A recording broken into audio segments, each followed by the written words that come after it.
Your precious baby is finally here. But how can feeding such a tiny human feel so complicated? If introducing a bottle, the options can feel overwhelming. Which bottle to use, which nipple size? I'm excited to partner with Philips Avent to teach you how to pick a bottle, nipple, and flow rate, when to introduce the bottle, and bottle feeding techniques like pace bottle feeding and sideline feeding. Make sure to stick around until the end of the video to learn more about some concerning signs with bottle feeding that may need further evaluation.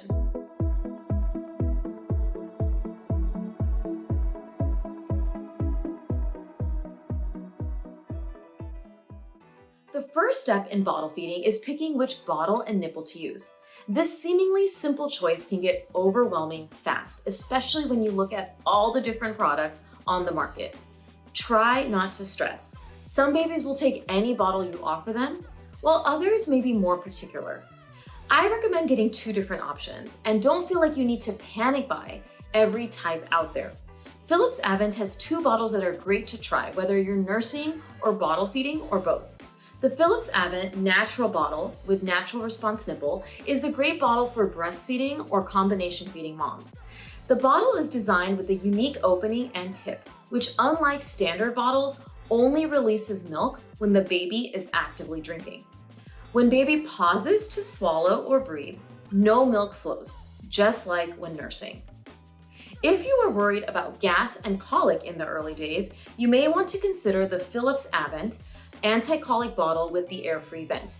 This bottle is designed to draw air away from the nipple, keeping it full of milk. Even when the bottle is held horizontally, the nipple stays full, so your baby can drink in a more natural upright position. This helps prevent your baby from swallowing too much air to address feeding issues like colic and gas. With its secure latch, Philips Avent anti-colic nipple is designed to not collapse, allowing for uninterrupted feeding. For bottle sizing, you may want to start with a smaller bottle, like a 4-ounce bottle, and then go to a larger one, like a 9-ounce or 11-ounce bottle if your baby takes more volume. When picking the nipple, consider the nipple size and flow. Start with a slow flow nipple for young babies and go up or down on the flow rate depending on how your baby is doing and following their cues. Check out this graphic for more guidance on when to size up or down your nipple size.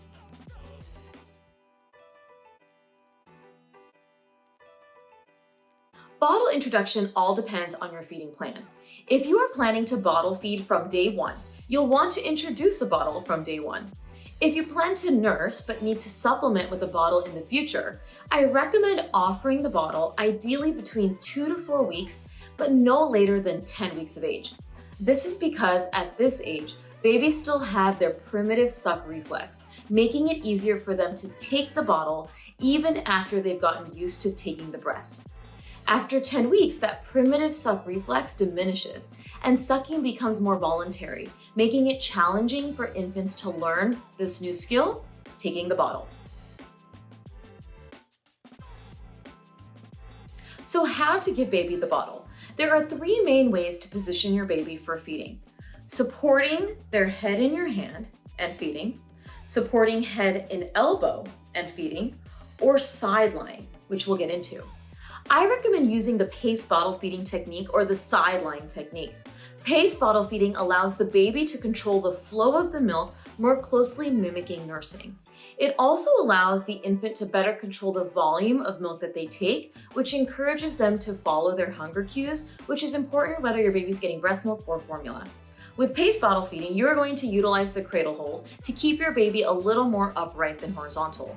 Tickle their upper lip with the bottle and wait for them to open their mouth to take the nipple in. Ensure that their lips flange around the nipple. Hold the bottle horizontal or parallel to the floor instead of upright and allow them to drink for 30 seconds. After that, tilt the bottle down with the nipple still in their mouth to stop the flow of milk.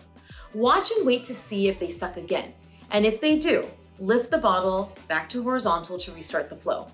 Continue this throughout the feed. The benefit of pace bottle feeding is that it helps prevent overfeeding or feeding too quickly. When babies stop sucking, you know that they're full. Some babies that nurse may begin to reject the breast if they can quickly draw milk out of a bottle. They may become frustrated that milk from the breast doesn't flow with the same speed as the bottle. The Philips Avent anti-colic bottle with air-free vent is a great option to use for this technique.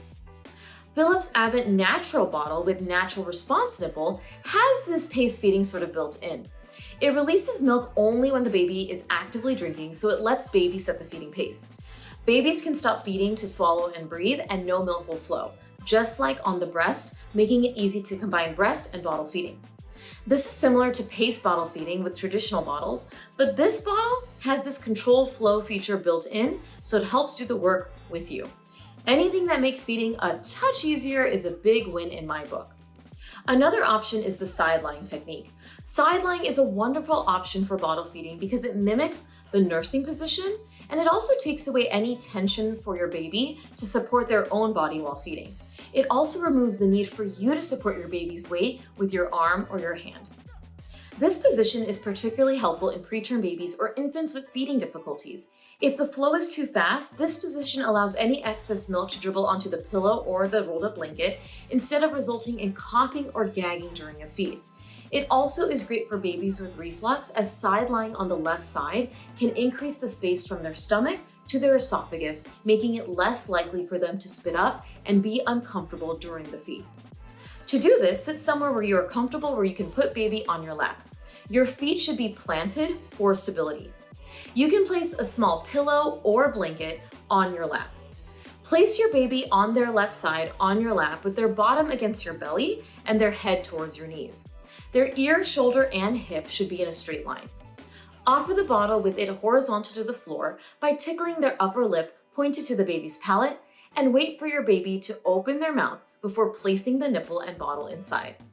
Allow them to drink until they stop sucking, and then remove the nipple. If they stop sucking, you can offer the bottle again, always listening to their cues. With whatever method you choose, you should burp your baby halfway through the feeding or after a few ounces by either holding them over your shoulder or on your lap.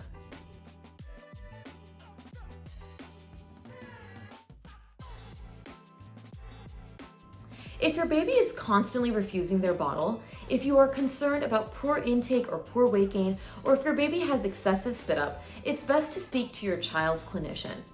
They can help you troubleshoot any feeding issues and ensure that your baby is gaining weight well, or refer you to a newborn feeding specialist. If your baby has milk dribbling out of their mouth even after adjusting bottle nipple size, or they are constantly coughing or gagging during feeds, it's best to seek further evaluation. Sometimes a feeding evaluation by a speech-language pathologist or another professional can be helpful in evaluating your baby's swallowing ability. If after 3 weeks your infant is still taking more than 30 minutes to feed at the bottle, even after adjusting the nipple size, or they only feed when asleep or drowsy, seek further care. After the initial learning curve, infants should get more efficient at taking milk from the bottle, and feeds should decrease in duration. Finally, see your child's clinician if they have frequent or large spit ups, especially if there are weight concerns or they are frequently fussy during or after feedings. Did your baby struggle with taking the bottle? Any bottles you've loved or techniques that have worked well for bottle feeding your baby? I'd love to hear about your experience. Leave comments or questions below. And thank you for Philips for partnering to make this video. If you found this information helpful, please like and share this video, and make sure to subscribe to be the first to know about any new videos published. I'll see you all next time for another video here on Peds Doc Talk TV. Stay well.